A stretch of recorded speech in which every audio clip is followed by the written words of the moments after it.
नमस्कार, आप देख रहे हैं इंडिया वॉइस। मैं हूं आपके साथ रिया डंगवाल। बुलेटिन की शुरुआत करेंगे, लेकिन उससे पहले आपको सीधे अल्मोड़ा लिए चलते हैं, जहां मुख्यमंत्री पुष्कर सिंह धामी लाइव है। क्या कुछ कह रहे हैं, आप भी सुनिए। आपसे करता हूं कि मैं अभी चुनाव के समय में आया हूं, इसलिए ये चाहती थी कि इस क्षेत्र में बहुत सारी घोषणाएं भी यहाँ पर हों, तो वो हालांकि घोषणाएं नहीं करी है, तब देखिए ये हाल है।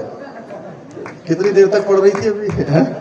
मेरे ख्याल से अगर और समय होता तो मेरे ख्याल से आधा पौन घंटा और पढ़ सकती थी अभी। कितने काम हो गए हैं। तो मैं फिर आऊंगा आप सबके बीच में। आज तो मैं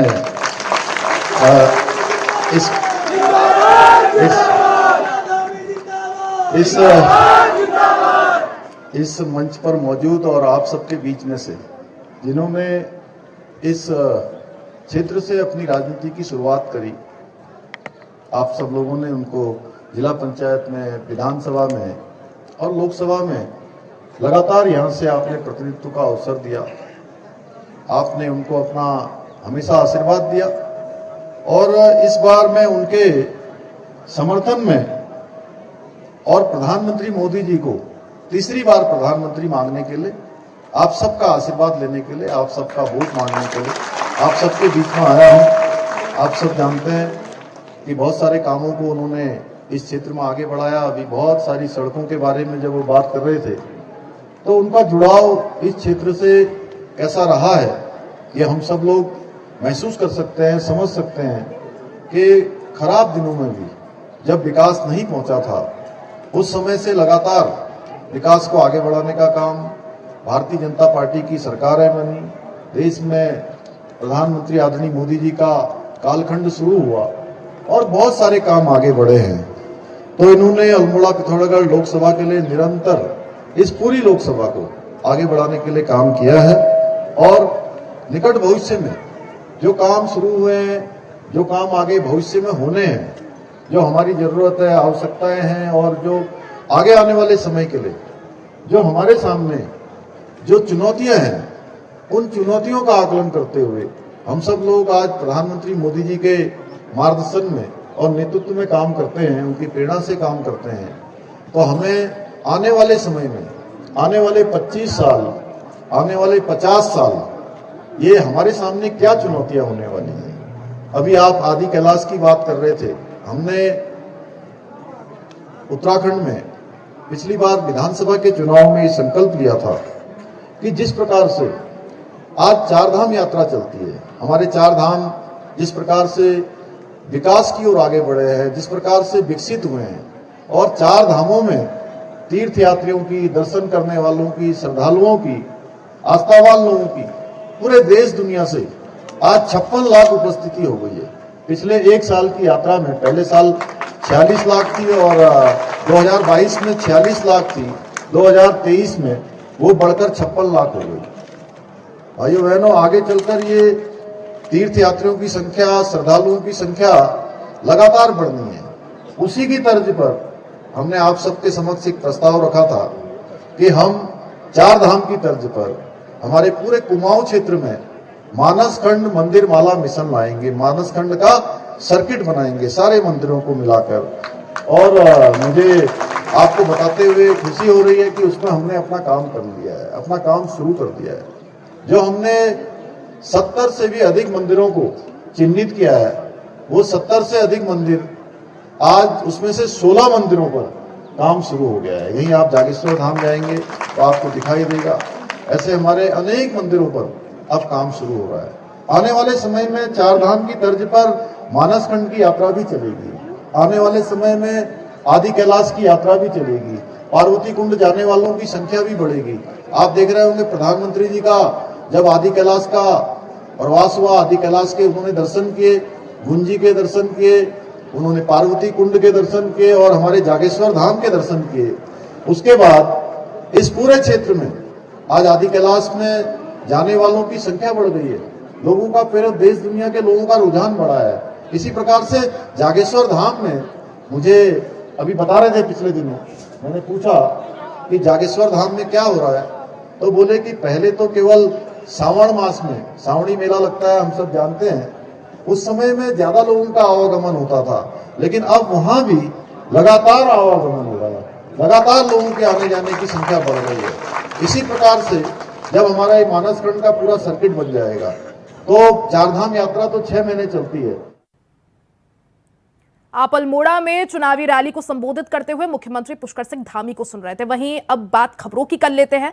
बड़ी खबर आपको बता दें, लोकसभा चुनाव से जुड़ी इस वक्त की बड़ी खबर, बीजेपी ने एक और लिस्ट जारी कर दी है। तो बड़ी जानकारी, बड़ी अपडेट, लोकसभा चुनाव को देखते हुए सरगर्मियां तेज होती जा रही है। बीजेपी ने एक और लिस्ट जारी कर दी है। 9 उम्मीदवारों की ये 10वीं लिस्ट बीजेपी ने जारी कर दी है।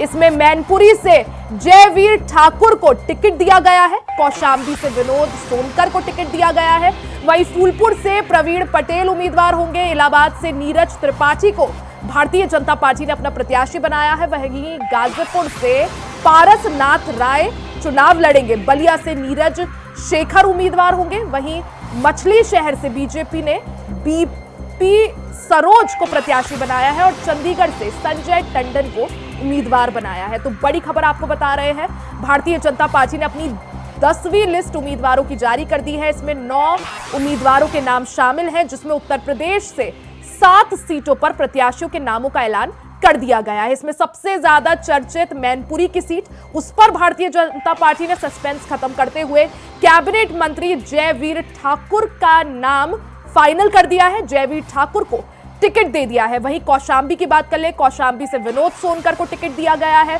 फूलपुर से प्रवीण पटेल को उम्मीदवार बनाया है, इलाहाबाद से नीरज त्रिपाठी को टिकट दिया गया है, साथ ही गाजीपुर सीट से पारसनाथ राय चुनाव लड़ेंगे। गाजीपुर वही सीट है जिस पर मुख्तार अंसारी के भाई अफजाल अंसारी समाजवादी पार्टी के टिकट पर चुनाव लड़ेंगे।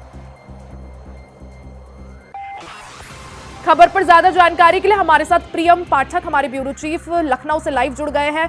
प्रियम पाठक, अगर बात की जाए जिस तरह से भारतीय जनता पार्टी ने 10वीं लिस्ट जारी कर दी है, जिसमें 9 उम्मीदवारों के नाम पर मुहर लगी है, उत्तर प्रदेश से 7 सीटों पर नाम फाइनल हो गए हैं। यहां पर सबसे पहले आपसे बात करें, क्या समीकरण आप साधते हुए भारतीय जनता पार्टी को यहां पर देख रहे हैं? रिया, देखिए, बिल्कुल बीजेपी ने आज अपनी 10वीं सूची जारी करी है, जिसमें 9 प्रत्याशियों के नाम हैं और 7 नाम इसमें उत्तर प्रदेश के हैं और बाकी एक एक नाम 2 अन्य राज्यों का है।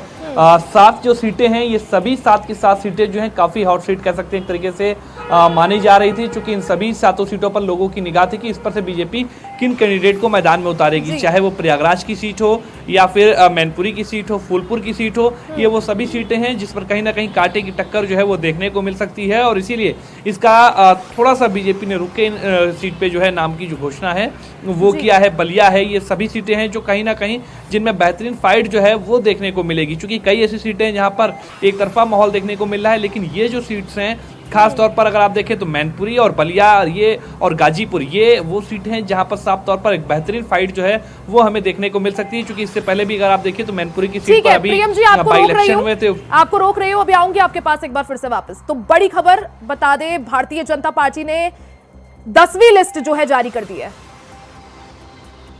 हमारे साथ ज्यादा जानकारी के लिए दिल्ली से अजीत कुमार जुड़ गए हैं। अजीत, अगर बात की जाए जिस तरह से भारतीय जनता पार्टी ने अपनी 10वीं लिस्ट उम्मीदवारों की जारी कर दी है, 9 उम्मीदवारों का नाम शामिल है, 7 जो सीटें हैं वो उत्तर प्रदेश से है, वहीं जो 2 सीटें हैं, एक पश्चिम बंगाल और एक चंडीगढ़ से उन्होंने उम्मीदवार के नाम का ऐलान किया है। अजीत, क्या समीकरण साधते हुए आप देख सकते हैं?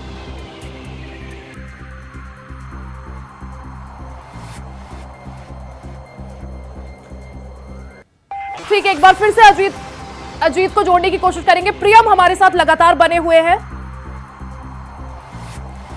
तो बड़ी जानकारी आपको बता दें, आज भारतीय जनता पार्टी ने अपने उम्मीदवारों की 10वीं लिस्ट जारी कर दी है। इसमें 9 सीटों पर नामों का ऐलान किया गया है। हमारे साथ अजीत दिल्ली से जुड़े हुए हैं। अजीत, अगर बात की जाए जिस तरह से भारतीय जनता पार्टी ने अपनी 10वीं लिस्ट भी अब जारी कर दी है, जिसमें उत्तर प्रदेश की जो 7 सीटें हैं उन पर नामों पर फाइनल मुहर लग गई है और साथ ही जो 2 अन्य सीटें हैं, एक पश्चिम बंगाल से और एक चंडीगढ़ से, क्या समीकरण आप साधते हुए दिख रहे हैं? देखिए रिया, बिल्कुल बताना चाहूंगा, लोकसभा चुनाव को लेकर के एक के बाद एक जो लिस्ट है वो तमाम राजनीतिक पार्टियों द्वारा जारी किया जा रहा है। और इस बार बीजेपी ने अपनी 10वीं लिस्ट जारी की है, जिसमें 9 लोकसभा क्षेत्र से प्रत्याशियों के जो नाम है इस लिस्ट में जारी है, जिसमें अगर हम बात करें उत्तर प्रदेश के 7 लोकसभा सीट, तो वही एक चंडीगढ़ और एक पश्चिम बंगाल के आसनसोल की सीट है। और इसमें अगर सबसे बड़ी बात अगर हम करें तो जो चंडीगढ़ जो सीट है वहां सामने आई है, जिसमें चंडीगढ़ से किरण खैर की जो टिकट है, जो सीट है वो काट दी गई है। हालांकि ये कोई चौंकाने वाला मामला नहीं है, क्योंकि इससे पहले लगातार इस बार बीजेपी की जो लिस्ट देखने को मिल रही है, नए नए नाम कहीं ना कहीं चौंकाने वाले साफ तौर पर देखने को मिल रहे हैं। कई ऐसे नाम हैं जो धुरंधर नेताओं के नाम के तौर पर जाने जाते हैं, दिग्गज नेताओं के तौर पर जाने जाते हैं, लेकिन इस बार बीजेपी उनको अलग करके नए लोगों को, नए चेहरे को सामने उतार रही है। और ऐसा ही चंडीगढ़ सीट से देखने को मिला है, जहां किरण खैर की टिकट काट के नए नाम की जो है वो घोषणा हुई है। वैसे ही अगर हम बात करें उत्तर प्रदेश में, चाहे वो बलिया हो, गाजीपुर हो, मैनपुरी हो, फूलपुर हो, ऐसे तमाम जो 7 लोकसभा सीट है जहां से जो नामों की जो घोषणा हुई, तो ऐसे कुल मिलाकर के बीजेपी ने आज 9 लोकसभा क्षेत्र की जो उम्मीदवार हैं उनकी जो घोषणा है वो कर दी है। अजीत, जिस तरह से आप बात ही कर रहे थे कि चंडीगढ़ से अब की बार किरण खेर का टिकट काटा है, ऐसा ही प्रयोग हमने इससे पहले भी देखा, सनी देओल का टिकट कटा, किरण खेर का टिकट कट गया है। साथ ही अगर जिस तरह से हेमा मालिनी का टिकट बरकरार रखा, साथ ही कंगना रनावत की एंट्री कराई हिमाचल प्रदेश से, किस तरह से देखे भारतीय जनता पार्टी के नए प्रयोग? देखिए, बिल्कुल सबसे बड़ी बात रिया यहाँ पे मैं कहना चाहूंगा, क्योंकि लोकसभा चुनाव है और लोकसभा चुनाव में तमाम जो प्रत्याशी हैं वो अगर हम बात करें तो वो सिर्फ और सिर्फ प्रधानमंत्री नरेंद्र मोदी के नाम पर ही लोगों के बीच उतर रहे हैं। मोदी सरकार द्वारा जो पिछले 10 साल में जो कार्यकाल किए गए उन तमाम कार्य उपलब्धियों को लोगों के बीच में गिनाते हुए कहीं ना कहीं मोदी फैक्टर जो है इस चुनाव में साफ तौर पर देखने को मिल रहा है। और शायद इसी का परिणाम है कि जो भाजपा द्वारा इस बार जो नए प्रयोग किए जा रहे हैं वो इसी का परिणाम कहा जा सकता है, क्योंकि जिस तरीके से देखने को मिला, चाहे वो जैसा कि सनी देओल की टिकट की बात करें या अब किरण खैर, या फिर इससे पहले अगर हम बात करें तो दिल्ली की जो उत्तर पश्चिमी लोकसभा सीट से जो सीट हंसराज हंस जो सांसद थे उनकी सीट दिल्ली से काट के उन्हें फरीदकोट भेजा जाता है। तो ऐसे जो प्रयोग है भाजपा इस बार कर रही है और कहीं ना कहीं इसका सबसे बड़ा ये कहा जा सकता है कि इस बार बिल्कुल अजीत, भारतीय जनता पार्टी अपने नए प्रयोगों के लिए जानी भी जाती है। बहुत बहुत शुक्रिया आपका तमाम जानकारी के लिए।